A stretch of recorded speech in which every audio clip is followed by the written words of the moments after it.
सुप्रभात सभी को। आज हम कक्षा 7 का चतुर्दश पाठ पढ़ेंगे, 14 पाठ, जिसका नाम है लोकमान्य तिलकः।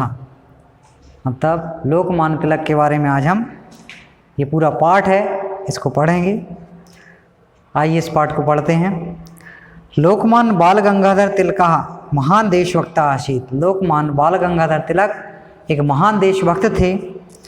महाराष्ट्र प्रांते रत्नगिरी मंडले, मतलब महाराष्ट्र प्रांत के रत्नागिरी मंडल की जुलाई महीने की त्रयोविंशतितमे, मतलब जुलाई महीने की जो 23 तारीख थी उसमें इनका जन्म हुआ था। कब हुआ था? 1856 ईस्वी को। तस्य जन्म अभवत्, इनका जन्म हुआ था। तस्य जन का गंगाधर, इनके पिता का नाम था गंगाधर। कुशल शिक्षिका लेखका च आसीत्, जो एक कुशल शिक्षक और लेखक थे। तिलका गणित संस्कृत भाषाया, तिलक जो थे वो गणित और संस्कृत भाषा के और विविध शास्त्रों के भी एक ज्ञाता थे। प्रकाश पंडितः आसीत्, प्रकांड विद्वान थे, उनका नाम प्रकाशित होता था विद्वानों की पंक्ति में। सा छात्र जीवने एव निश्चयम अकरोत्, उनने छात्र जीवन में एक निश्चय किया था। क्या निश्चय किया था? यत अहम शासकीय सेवा न करिष्यामि, कि मैं शासकीय सेवा कभी नहीं करूँगा, ऐसा उनने मन में निश्चय किया था। अहम शासकीय सेवा न करिष्यामि आजीवनम भारत स्वतंत्रताया कृते संघर्षम करिष्यामा च इति, और आजीवन रहते हुए मैं अपने देश, अपने भारत देश की सेवा करूँगा, ऐसा उन्होंने निश्चय किया था। सा अघोषित स्वराजमम जिन सिद्ध अधिकारा अस्ति, उनने ये घोषणा की थी। क्या घोषणा की थी? कि स्वराज मेरा जन्म सिद्ध अधिकार है और मैं इसे लेकर रहूँगा, ऐसी उन्होंने घोषणा की थी।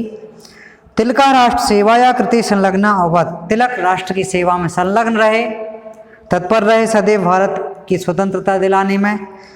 जन जागरणस्य कृते सा शिवराजोत्सव गणेशोत्सव च प्रारंभ अकरोत्।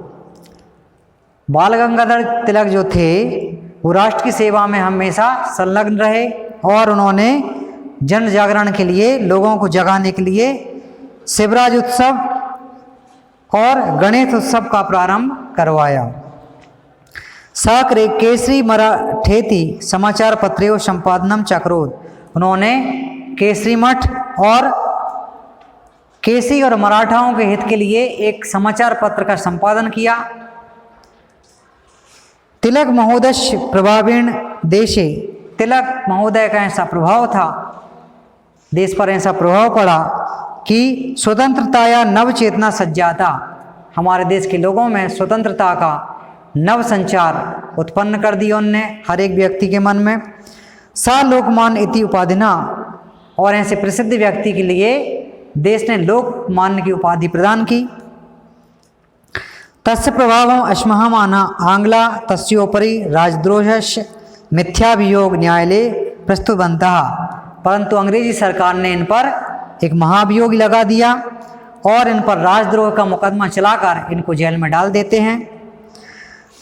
फिर क्या होता है? न्यायाधीशेन सा 60 वर्ष योगेन कारावासे दंडितः, ये 6 वर्ष तक कारावास को भोगते हैं, जेल जाते हैं और अपनी जो कारावास का समय था उसको पूर्ण करने के पश्चात जेल से बाहर आते हैं। सा निर्भयम अवदत्, और उससे आने के बाद ये निर्भय पूर्वक बोलते हैं, अस्मात् न्यायालयात् परमेश्वरम न्यायालयात् उच्चरम अस्ति, हमारा जो न्यायालय है वो परमेश्वर का न्यायालय है, ऐसा ये निडर स्वर में बोलते हैं। तस्मिन् अहम निर्दोषा अस्मि, और मैं निर्दोष था इसलिए मैं बाहर आ गया। कारागारे सा गीता रहस्यम नामकम ग्रंथम अरचयत, इन्होंने जेल में रहते हुए एक गीता रहस्य नाम का एक ग्रंथ था जिसकी रचना की और उसको पूर्ण किया। सा महान कर्मयोगी आसीत्, ये एक महान कर्मयोगी थे, एक बहुत ही देशभक्त व्यक्ति थे। सा अकथयत, इन्होंने कहा, उद्यमहीनस्य सहायता परमात्मा अपि न करोति, इन्होंने कहा था कि उद्यमहीन जो व्यक्ति होता है उसकी सहायता भगवान भी नहीं करता। कर्मशील सहायता प्रभु करोति, और जो हमेशा कर्मशील व्यक्ति रहता है, जो कर्म करता रहता है, उसकी सदैव भगवान सहायता करता है। उसकी सदैव सहायता में तत्पर रहता है भगवान, ऐसा उन्होंने कहा था। अगस्त मासस्य प्रथम दिनांके, मतलब अगस्त महीने की पहली तारीख को सन 1920 में सह दिवंगता, इनकी मृत्यु हो जाती है। सत्यम, यह सही है, बाल गंगाधर तिलक महोदय अस्माकं देशस्य गौरवम, ये सही है कि बाल गंगाधर तिलक हमारे देश के एक महान गौरव हैं। केनापि सुष्ठु उक्तम तिलका भारत बालकस्य तिलकम भव इति भांति, इन्होंने सही कहा है, ऐसी उक्ति है कि हमारे देश का व्यक्ति जो तिलक लगाता है वह वैसे ही सुशोभित होता है जैसे कोई अपने मस्तक पर तिलक लगाकर बहुत अच्छा प्रतीत अपने को अनुग्रहित समझता है। ऐसे ही हमारे जो तिलक थे वो पूरे राष्ट्र के भाल के ऊपर, मतलब सिर के ऊपर सुशोभित हो रहे हैं और होते रहेंगे। तो आज हमने ये पाठ पढ़ा, इसका नाम था लोकमान्य तिलक। आशा करता हूँ आपको पाठ समझ में आया होगा। धन्यवाद।